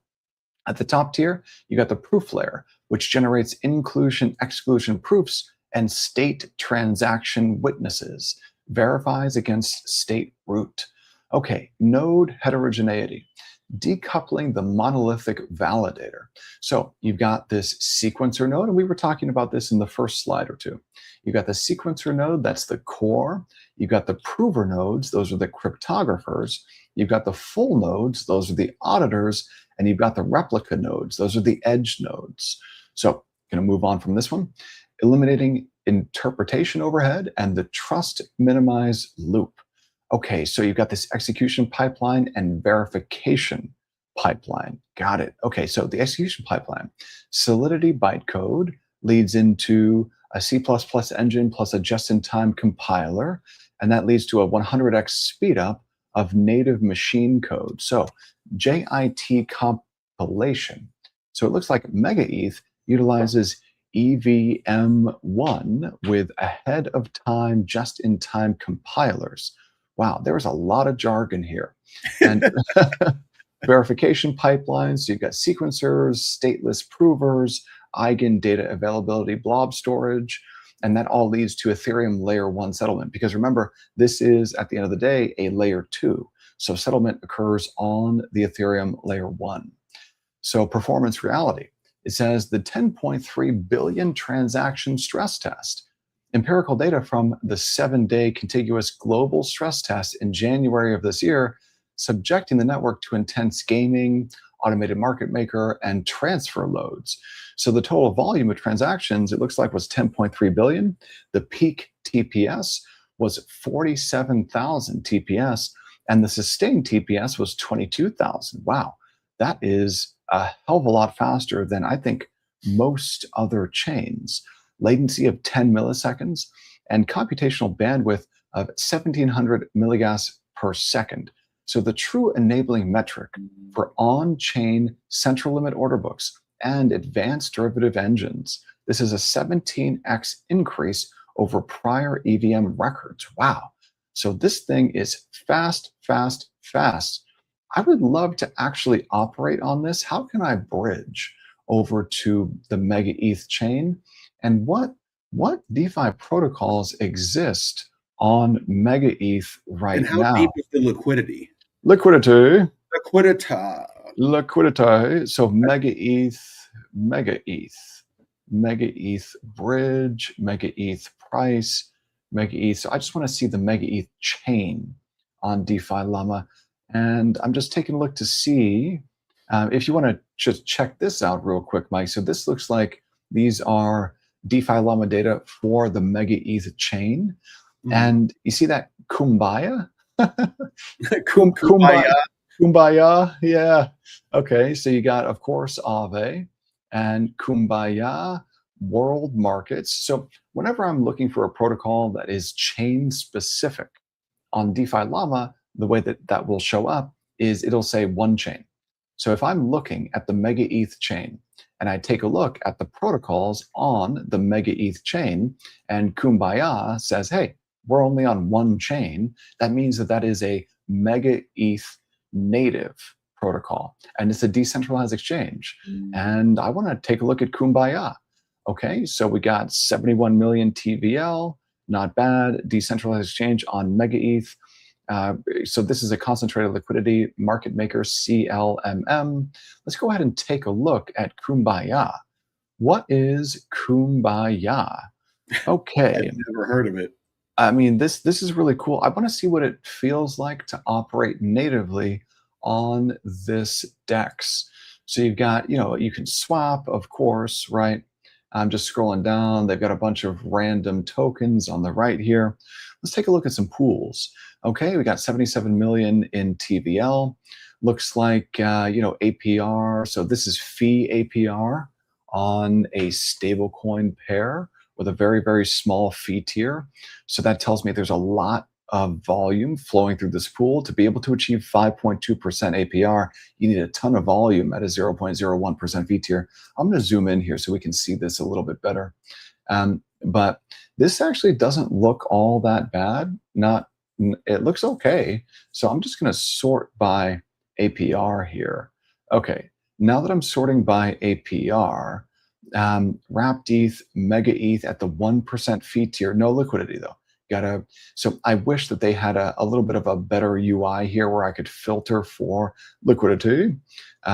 So if there's 7 cents in liquidity, but there was 527K in volume and 5K in fees generated, and the token pair is wrapped ETH Mega Sheeb. This, if I'm being completely honest here, Mike, this looks like a rug. It looks like somebody, potentially anyway, I don't know this to be true, but it looks like someone rugged this pool and this pool and this pool. Ooh. That's what it looks like to me. So yeah, let's move on from those. I don't want. Yeah, I prefer, before I get involved in any DeFi protocol, and or pool, I like to see some pretty deep liquidity, because it's and if possible, I like to really understand who owns the liquidity. Just because if potentially if it's just a handful of wallets, like whales, they can rug the thing. Or just unscrupulous actors can launch tokens, provide liquidity to a pool, keep the pool NFT, don't burn it. And then the moment that there's 500,000 in TVL in your pool, you just rug the NFT and, basically steal everyone's money. That's the way that those rugs work. So I'm sorting now by liquidity and just scrolling down. And what I'm looking for is a pair with Mega. I want to pair with the Mega token because, after the launch of a token, so if The best performance I ever had as an LP was in Trump Sol after Trump launched. Within the first 24 hours after the Trump token launched, it went straight up. And then, of course, we all know what happened after that. But I made 50% in a single day on a significant amount of capital in Trump Sol. And it was just a result of the volume flowing through that pool during the launch in the 24 hours after the launch of the Trump token. So that's why when I'm taking a look at Mega, this Mega token in US dollar terms, I'm actually potentially interested here in providing liquidity in Mega paired with a stable, or even better, Mega paired with ETH. But I think it might actually be better just to pair with the stable if the volumes are still going to be super, super high. So here's the thing that you have to know as an LP. When you provide liquidity, be it full range or concentrated, it doesn't matter. The risk that you're taking on is gamma. You're taking on impermanent loss risk. That's your gamma risk. And your compensation for taking on that impermanent loss or gamma risk is your theta. That's your fees. That's the fee APR that you earn when users use the decentralized exchange to swap assets, and they use your pooled assets to swap. You earn trading fees. And those trading fees are your compensation for taking on impermanent loss risk. So the only way that you can be profitable and beat impermanent loss as an LP is by making sure that there is a ton of volume in the pool. Basically, your fees have to be greater than the cost of volatility. That's your impermanent loss. If your fees, that's your theta, are greater than your gamma, that's your impermanent loss, then you're profitable as an LP because you're beating divergence. So the only way to beat divergence is there's got to be a ton of volume. And so when I'm taking a look at Mega USDM, so number one, I would have to know what in the world is USDM. I'm assuming that this is the Mega ETH native stablecoin. That's my assumption. And I'm taking a look here also at the fee tier. So if I'm going to provide liquidity, I need to get compensated. And that 1% fee tier means that I'm likely to get compensated as long as the volumes remain elevated like this. And since this token just launched today, I would expect that the fee APR here would come down significantly. But 2,500%. If I just do some really quick math here, so 2,500% is going to be something like 6 or 7% per day. Okay. So if you're doing 7% per day as an LP, well, you got to ask yourself, is that worth it? And the answer is maybe, because if we take a look at the token itself, its range today, and this is launch day, its range today is, it's a 600% range. So, from trough to peak, that is a pretty big range. And just in the last couple of hours, if I just throw down, support and resistance on this thing, and this isn't really legit support and resistance because there's no data, but just to throw it down anyway, and then we measure this range, okay, that's a 22%, a 22-point wide range.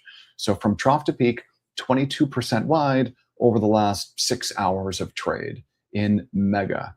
So if I bring it back on over here to Are you interested in USDM? Yes.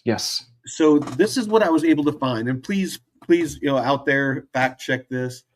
On Ethereum, USDM is a yield-bearing stablecoin primarily used by Mountain Protocol.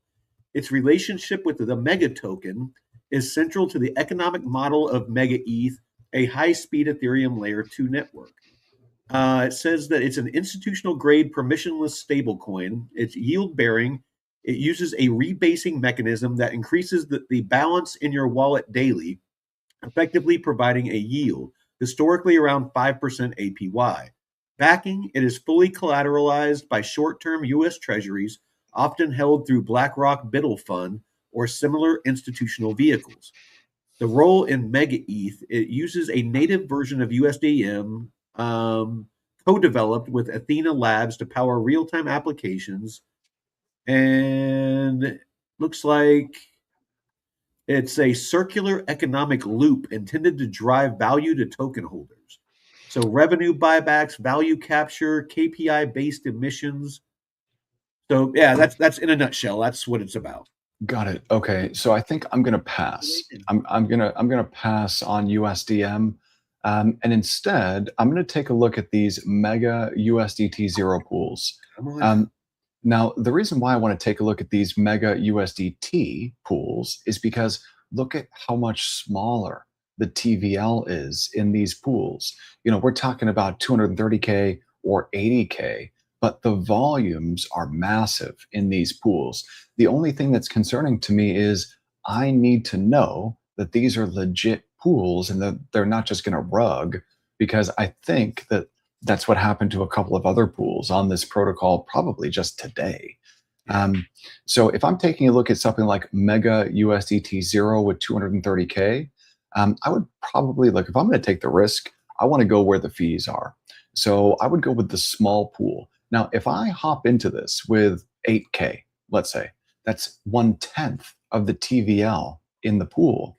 And that would mean that if I set are these full range? No, these are concentrated.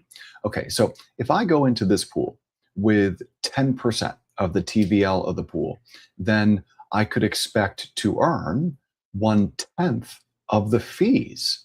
So that means that if I go in with 8K and I know that over the last 24 hours, this pool's generated 10K in fees, then I could expect to make on my 8K maybe somewhere close to $1,000 as long as the volumes remain where they are over the next 24 hours. So $1,000 on 8K deployed, that's a pretty great return, but only if my gamma, my impermanent loss, is not greater than the fees that I earn.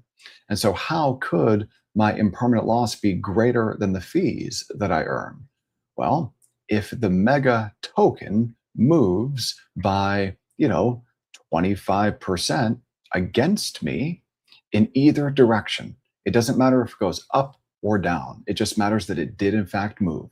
If it moves against me, then, and it moves by more than what I earned in fees, then after taking on all the risk of going on a new decentralized exchange called Kumbaya and providing liquidity in Mega paired with a stable in a pool that I don't necessarily trust, taking on all that risk, I could still lose money compared to just holding and doing nothing. So, the concentrated liquidity provision game is not a low risk game here. And so this net APR, this is very attractive to me, but I would basically be gambling that the mega token is going to move sideways over the next, maybe, I would probably stay in this thing for like 6 hours at maximum. But, this actually looks kind of interesting as a high risk, potentially high reward play on this new layer 2 chain. Actually, I quite like the idea of this trade, but it is very high risk. It definitely is very high risk. So we're still over here on Kumbaya. We're taking a look at pools and Launchpad. Let's see what's going on with Launchpad. Okay, so we got a bunch of shitters here. Okay. So I found a couple of other, I found their ecosystem. So you got consumer DeFi and trading on Hit.1. You got novel assets yield and credit on Brix, BRIX. Novel assets culture and social on Monster. Trading yield and credit on world markets. Consumer DeFi yield and credit on Rock Solid. Looks like there's a gaming, it's something called Showdown. And then you were just on Kumbaya. And then Chisino is a yield and credit consumer DeFi. And then Top Strike is another gaming. Okay, so it looks like World Markets is not available to US citizens, which is just like really, really frustrating to me Yeah. because, I'm looking at World Markets right now. I can't even, take a look at this thing without turning on a VPN. This is what I've been talking about with, driving innovation out of the Yeah. United States. So that's a shame. So we took a look at Kumbaya. World markets I can't log into. It looks like you can trade on Mega ETH on the GMX Perps Dex. We've got something called Prism Dex. So let's take a look at Prism Dex. What is Prism?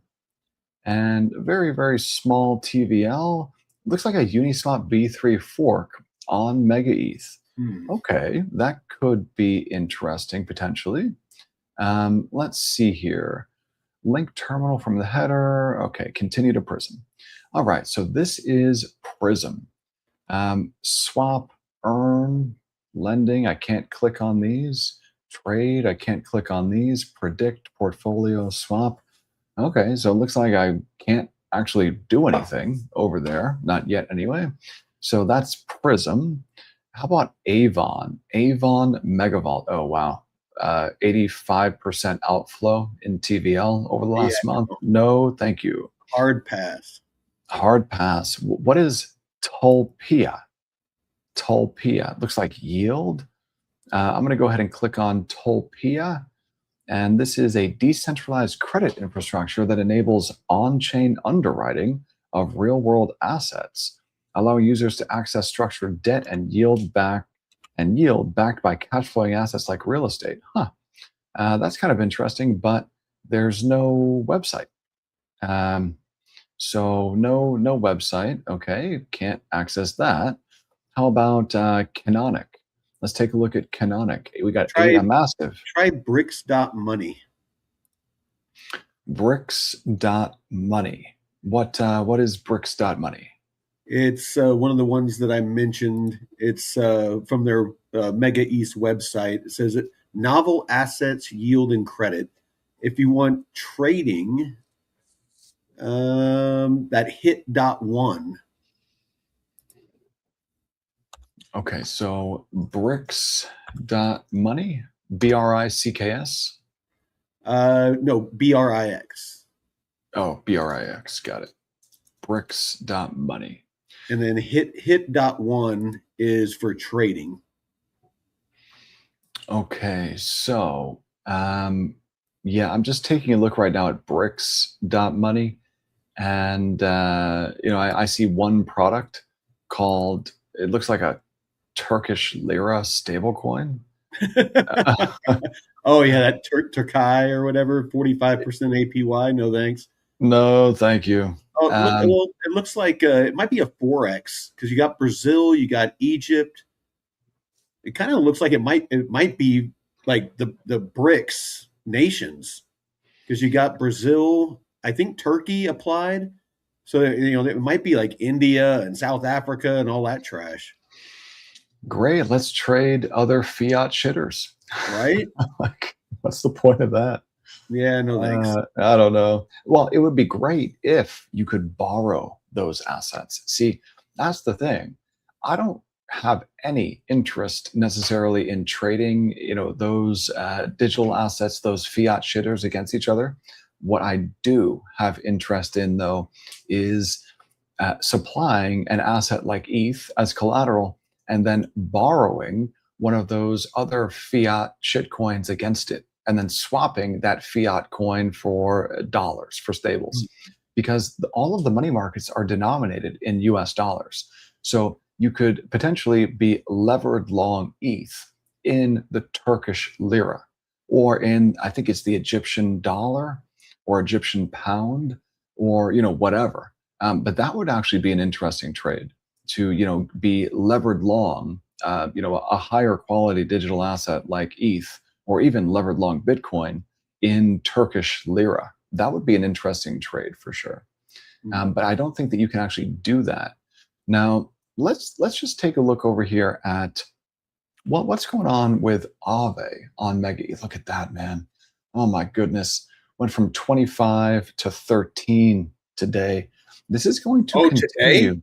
Yeah, it's at 13. Aave sitting at 13. Holy shit. Yeah, 13 billion TVL.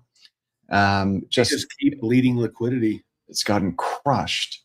So, I'm just kind of curious to see what it looks like on Mega ETH, like what is available over here. And this is Aave V3. Okay, so you got that Mega USD, that's USDM. You got Athena's USDE. You've got BTC.B. You got USDT, and that's it. Okay, are there frozen assets on here? And of course, RSETH frozen. So yeah, I mean, looks like we just take a look at some yields here. Supply APY. So looks like this is incentives, 5% in incentives. But yields over here, USDT 1.6%, Mega USDT 5%.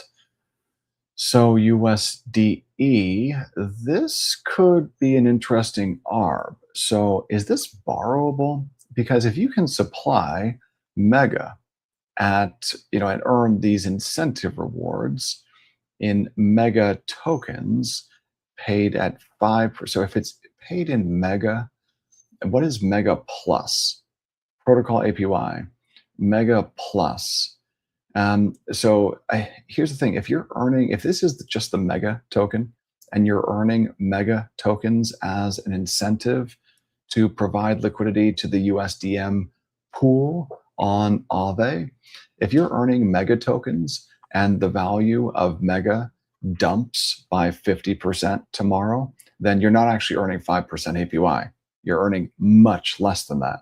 But let's just take it at face value, and let's say that the Mega token maintains its value for a period of time. And so this 5% APY is real. If you put up Mega USD in this vault, let's take a look at the utilization here. So look at that supply APY. Okay, I'm looking for utilization. Oh, it cannot be used as collateral. Okay, so you can't even run that play. All right, well, that's so much for that. What I was thinking was if you put up Mega USD earning 5% and borrow USDE paying nothing, 0.01% to borrow it, well, you've got a 5-point spread. If you just apply some leverage to that, you could get up to 30 or 40% APY pretty quickly, depending on the LTVs. But if you can't use Mega USD as collateral here, then you can't run the play. Yeah. So enough of that. Let's see here. I just want to see if there are maybe any other money markets on the Mega chain, on the Mega ETH chain. So you've got Aave, of course. You've got. I'm looking for a money market. That's what I'm looking for. You got Perlend. Didn't that get exploited the other day? Maybe it's a different Perlend, or maybe that's a different protocol with a similar name. I know we ran across that PURRR lend or whatever. Right.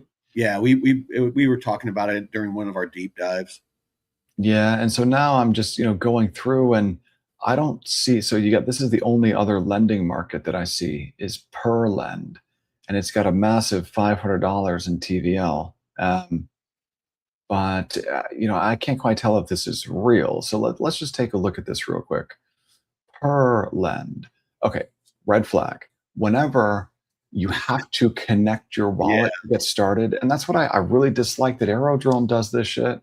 I don't like this. Yeah. I don't want to connect my wallet. I want to be able to peruse and browse the protocol. Yeah. I don't want to connect a wallet. If Aerodrome wasn't as established as it was, I probably never would have used it. But the fact that it's just so established is what gave me enough comfort to use it. But it's a good, very valid point. I mean, there's a lot of protocols, especially newer ones, where if it wants me to connect my wallet, I'm just like pass. So any protocols out there listening, freaking, if you're looking for some insight into why you might not be onboarding as many people as you would like, is give people transparency. Make it to where they don't have to connect their wallet to look at how deep the liquidity is and kind of how things are set up and how well it's put together. Mike, check out these yields. So this is supply APY for ETH, the ETH market on Perlend. So would need to do like more work on this protocol, but is this because they're maxed out? So yeah, supply and borrow. So this is what 100% utilization looks like. But look at these supply APYs. Because So they need liquidity. well, yeah, because it's 100% utilization. Yeah. So if there's 238K supplied and 238K borrowed, these markets are frozen. A They're, lot of risk putting your liquidity in there. A lot of risk. That's why they're well, giving you that high APY. so let's see if that's true. So yeah, it is. It's sitting at 100% utilization. Yeah.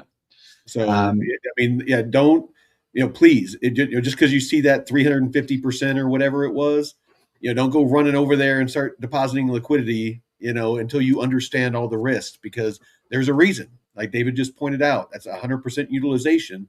That means as soon as you put that liquidity in there, somebody else that wants to get out could suck their liquidity out, and now you're locked in there. Yeah, so as soon as you deposit liquidity into this, you're stuck. And also, you've really got to know the Oracle. How you've got to know how the Redstone Oracle works. It's different than Chainlink oracles or Pyth oracles. I don't recall exactly how Redstone works, but I know that I put together research on it in the past. Okay, so Mike, with the last couple of minutes that we've got, that piece of video content is ready to rock and roll. You want to just Nice. take a look at this on Mega ETH before we, call it a day today?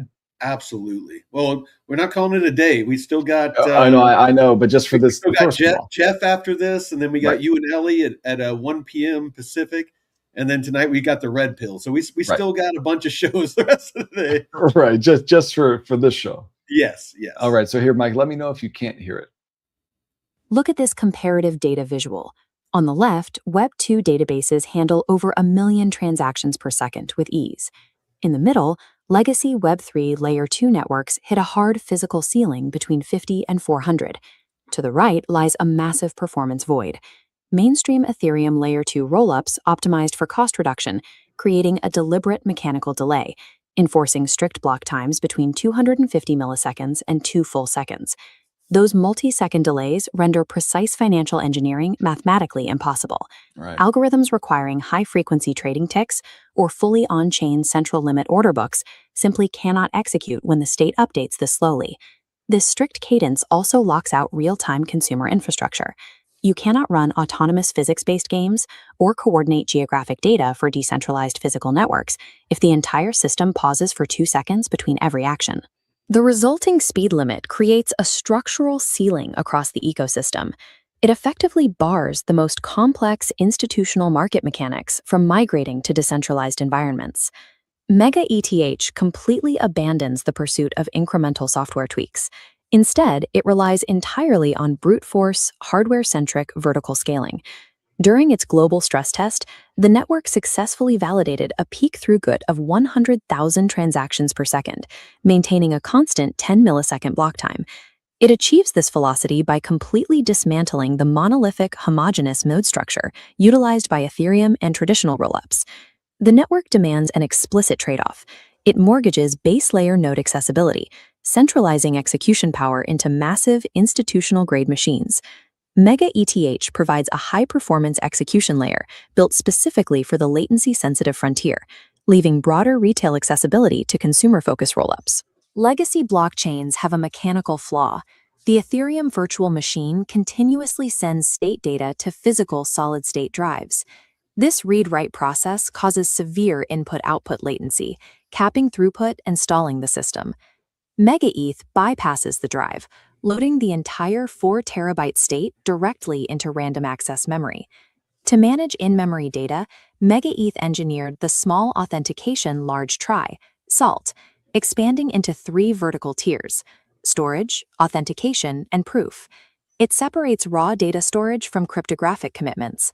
The isolated authentication tier mathematically computes commit deltas on its own, completely separated from raw data. This separation creates immense structural efficiency. The isolated authentication layer requires merely 1 gigabyte of memory to secure up to 3 billion individual key value pairs.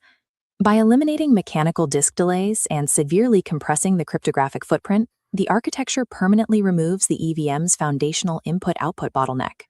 But solving data storage addresses only half the hardware problem.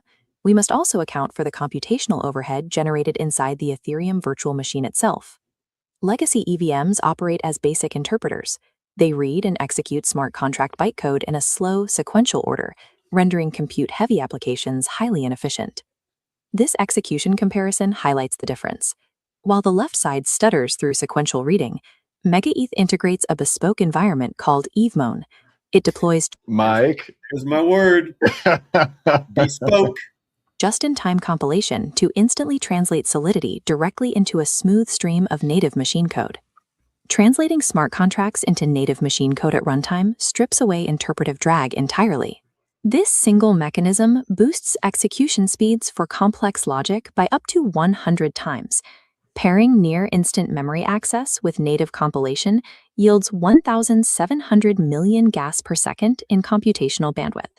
That precise metric allows the network to host advanced AI models and complex derivatives natively on-chain.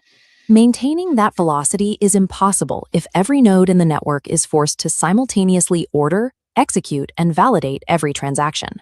MegaETH decouples responsibilities across specialized node categories. A central sequencer orders blocks using 100 CPU cores and 4 terabyte RAM. It's surrounded by full nodes and stateless prover nodes using GPUs for cryptographic proofs.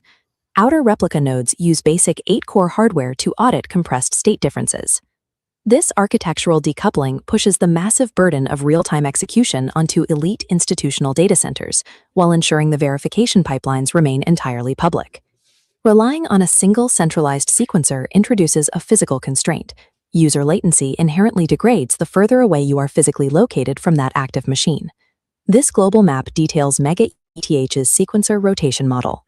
To optimize geographic ping times, the active execution role continuously migrates from an APAC hub to the EU and then to US trading centers, aligning perfectly with the global economic day. Operators stake the native Mega token to compete for specific time windows. Selection relies on raw hardware capability and historical network uptime. This block queue visualizes on-chain proximity markets. Market makers use Mega tokens to bid for transactional priority. You can see the labeled bids mathematically bypassing standard blocks to sit directly next to the sequencer core, mimicking the physical co-location advantages of traditional finance. The protocol captures the value of this priority access. Fees from these proximity bids. About that, because there's traditional finance spends a lot of money to be physically closer to like the stock exchange and things like that, because just milliseconds, I mean, just split seconds, being faster on their trades gives them a huge advantage. So, it looks like what this is doing is switching that physical aspect to where, institutions can prioritize, basically bribe to move to the front of the line. Am I understanding that right? That's what it sounded like. Yeah. All right. Alongside yield generated from the native USDM stablecoin, are structurally redirected to algorithmically buy back megatokens on the open market. Furthermore, token emissions follow strict European Union MiCA standards. Over 53% of the total mega supply remains permanently locked until the network achieves verified algorithmic milestones for daily revenue and stablecoin liquidity. MegaETH takes latency arbitrage and maximum extractable value, mechanics that usually operate as opaque private exploits, and transforms them into a transparent, protocol-owned revenue stream. Operating a network at 100,000 transactions per second demands a strict, narrow operational environment. Raw vertical scaling introduces perilous external dependencies. To maintain near-zero gas fees, MegaETH relies on the Eigenda network, routing massive transaction blobs into an external vault. If Eigenda fails, MegaETH must reroute this data flow back to Ethereum Layer 1, instantly causing severe bottlenecks and shattering the fee structure. Beyond data availability, MegaETH operates as an optimistic rollup. This means it relies on fraud proofs, which inherently carry extended multi-day challenge periods. This creates a rather glaring institutional paradox. A trade executes locally on Mega ETH in 10 milliseconds, but definitive cryptographic settlement on Ethereum can take up to 7 days, severely encumbering capital efficiency during withdrawals. Despite achieving immense local velocity, the network's ultimate systemic security remains entirely hostage to the slower cadence of Ethereum settlement and the continuous uptime of third-party data layers. Yet, despite these systemic dependencies and strict economic hurdles, the post-mainnet data proves that the foundational in-memory salt architecture functions exactly as engineered. Complex, real-time primitives, like Valhalla's perpetual exchange and fully composable physics-based gaming environments, are currently operating without latency. The computational flow is uninterrupted. When compared to networks like Monad that utilize horizontal parallel execution, the distinction is clear. Mega ETH explicitly sacrifices base layer node democratization in exchange for brute force execution speed. Mega ETH serves as a hardware-accelerated Apex environment, engineered specifically for the next generation of real-time decentralized finance. Huh. Interesting. Well, I mean, it sounds interesting, but are there really any legit protocols on Mega ETH yet?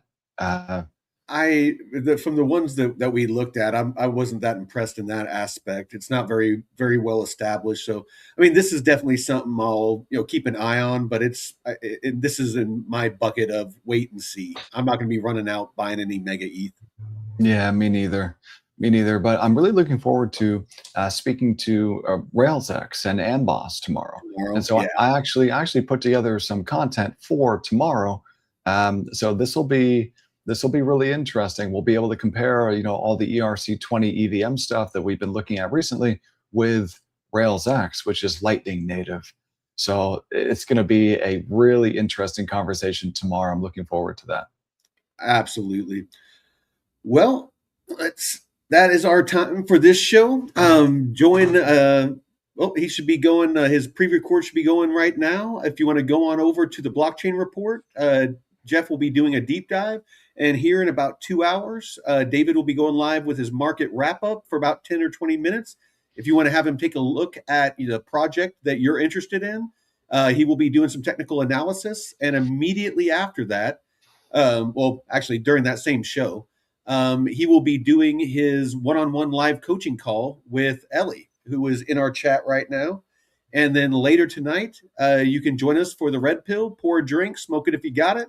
And we'll be talking about CBDCs tonight. So plenty of content out there. And of course, if you want to go to the node.pro, there is our free courses, our no charge courses over there. And until next time, Veteran Crypto out.